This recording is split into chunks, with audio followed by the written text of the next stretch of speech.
Little Ronald DeSantis over here. He's been struggling, dude.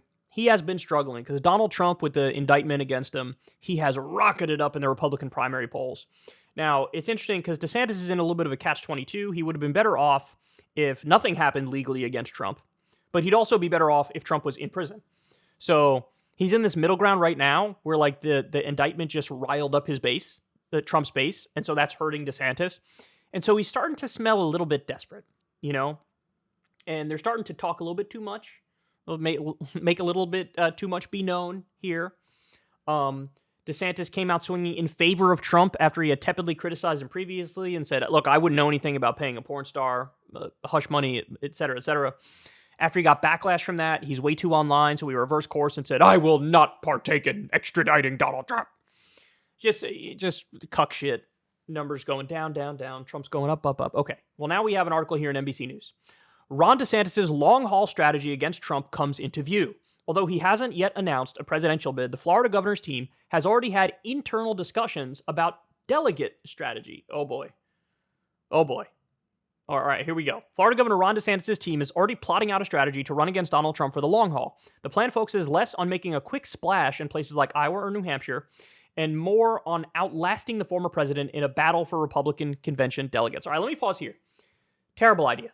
Why? Because this smells exactly like Hillary Clinton versus Bernie Sanders in 2016, where Hillary had, was working the delegates. Bernie was working the grassroots. Bernie had a tremendous surge from 4% in the polls all the way up to 47% of the vote he ended up getting. And everybody had this view of Hillary as this conniving elitist insider. And you want to know why they thought that? Because she was a conniving elitist insider. DeSantis is saying we're going to play that game. Why? Now, my guess is they feel like they have no other option right now, right? Because Trump is doing so well. But no, you actually named it right here. His best bet, lay low, don't say anything in the midst of all this hoopla. By the time you get to the fourth indictment, the novelty will wear off. His numbers will start to come down a little bit. You have to wait, pick your spots, right? And the best thing he could do now is be making connections in Iowa and New Hampshire, working the grassroots in Iowa and New Hampshire. Because Trump might have 50% of the Republican primary polling and DeSantis might be all the way down to 20%. But if DeSantis wins Iowa and New Hampshire out the gate, the whole narrative changes.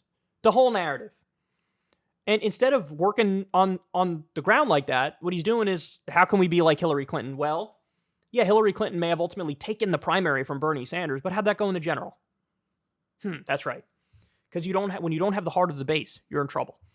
Even though it's early and DeSantis isn't officially a candidate yet, in talks behind the scenes, an expanded map is viewed as one of the keys to victory. 3 sources close to the governor said there have been multiple conversations about delegates and how they are picked in various states across the country.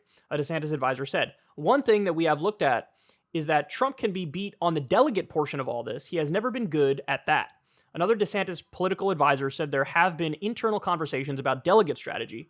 Staffers expected to lead the effort include Ryan Tyson, a longtime Florida GOP pollster who played a crucial role in DeSantis' 19-point re-election victory last year, and Jeff Rowe, a longtime Republican operative who led Senator Ted Cruz's 2016 presidential campaign and is now advising the pro-DeSantis super PAC Never Back Down.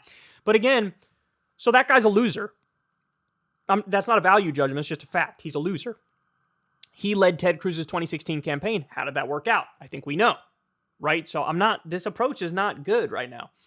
I think if you look at out-of-state travel, it's all over, this person said. It's not missed on anyone that it's often to early states or large delegate states. A spokesperson for DeSantis' team declined a request for comment. DeSantis, who isn't expected to formally declare his candidacy until May or June, isn't expected to skip the first contest. Still, the strategy carries risks. Advanced attention to states that award more delegates under winner-take-all rules later in the primary season could translate into less time in the all-important first nominating contest, allowing Trump or another contender to develop unstoppable early momentum. It's adorable that they said, or another contender. There is no other contender. There is Trump and there is DeSantis. The early stages of the approach are evident in some of DeSantis' travel this year. Through Wednesday, DeSantis attended more than a dozen events outside Florida. Only three, 2 in Iowa and 1 in Nevada, were in states expected to hold one of the first 4 caucuses or primaries. His first trip to New Hampshire is set for next week, a day after he gives 2 speeches in Ohio. Okay. So look, this is their approach. I'm very, very skeptical. But look, I get that they're desperate, right? I understand that they're desperate. I just think he's already started to have some missteps recently. But we'll see what happens. Again, if there's 4 indictments against Trump, if there's a couple of convictions against Trump, it's a whole new ballgame, man. It really is. So I wouldn't say it's over just yet, but of course Trump is a big favorite in the primary. And the other thing I wanted to point out is this. Look, when it comes to DeSantis versus Trump, the only upside of DeSantis is we already know Trump basically tried to steal an election, and he's not going to go peacefully, and he doesn't believe in our institutions to any extent or degree. Whereas DeSantis, it's possible he's more of a standard Republican where it's like, yeah, if I lose, I'm gone, right? We don't know for sure, but Trump has been an aberration in modern American political history, where he doesn't even do like, okay, I lost, I'll go to the inauguration, whatever. Clearly with January 6th, it's like he's still out there saying, I won the election, etc. That's a real, genuine threat, right? DeSantis, that might be the one upside to DeSantis over Trump, is that he won't be that extreme or crazy. But in terms of how he governs, I'm sure it'll be exactly like Donald Trump. So this just came out that I wanted to share with you. DeSantis recently denied to Piers Morgan that he had anything to do with force-feeding detainees at Guantanamo. Democracy Now! Found an old interview of him where he admitted recommending it for hunger strikes, then interviewed detainee who said DeSantis was watching it and laughing. By the way, shout out to Abby Martin, who originally got me this story before it was really in any mainstream media outlets, and we were one of the first, if not the first, to cover it. So here we go.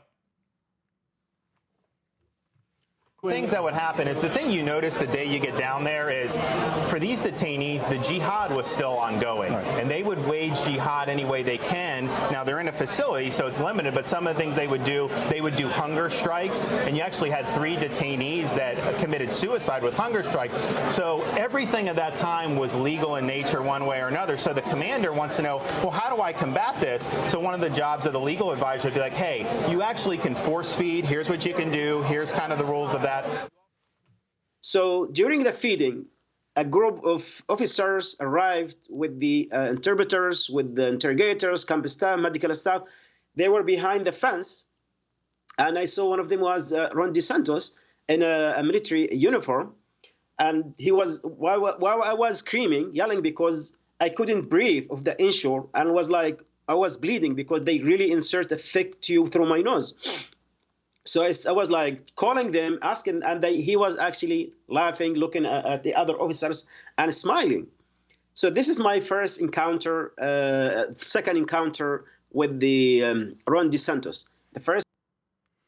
He oversaw illegal and unconstitutional torture at Guantanamo Bay.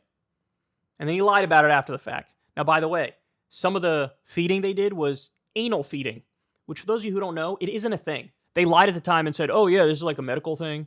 No, it's not. It's torture. They were torturing them. Now, Ron DeSantis, his job was to go in there, talk to the guys, make the detainees feel like, oh, this is the good cop. This is the good guy. And so he would talk to them. He would gain their trust. And then they would tell him like their biggest fears, the type of torture they hated the most. And then DeSantis would go tell that to the higher-ups, and they would do that specific kind of torture on that detainee. So imagine being a war criminal before you have any control of foreign policy whatsoever. That's Ron DeSantis. Direct firsthand experience in torturing people who, by the way, just so everybody understands, at Guantanamo Bay, he was like, oh, jihadist. There's been tremendously detailed reporting that's come out of there. These people weren't Al-Qaeda. They weren't Al-Qaeda. What happened was, in the wake of 9/11, George W. Bush and Dick Cheney cut a deal with warlords in Pakistan and Afghanistan and said to them, send us Al-Qaeda because we just got attacked here on 9/11. And then it turns out the warlords in Pakistan and Afghanistan are not by any stretch of the imagination the most trustworthy. So what do? They just rounded up their political opponents and shipped them off to the U.S. And we even had like German citizens. There was one guy named Murat Kurnaz who was a German citizen who we tortured. The guy never did anything wrong. Totally innocent. Same thing with a bunch of others. So illegal, unconstitutional, even beyond that, the people weren't even the quote-unquote right people, although there is no torturing the right people. There is no such thing. Torture is illegal for a reason, right? And Ron DeSantis oversaw the whole damn thing. So it's just absolutely astonishing, man. It really is. So he's clearly very desperate now, and he's squirming. He's trying to find an angle, but it's tough because Trump's numbers keep going up. If you want to see me and Crystal Ball interview legends like Noam Chomsky, Cornel West, and more, subscribe to Crystal, Kyle, and Friends on Substack. $5 a month gets you the video version a day early. Remember, we take 0 ad dollars for this podcast.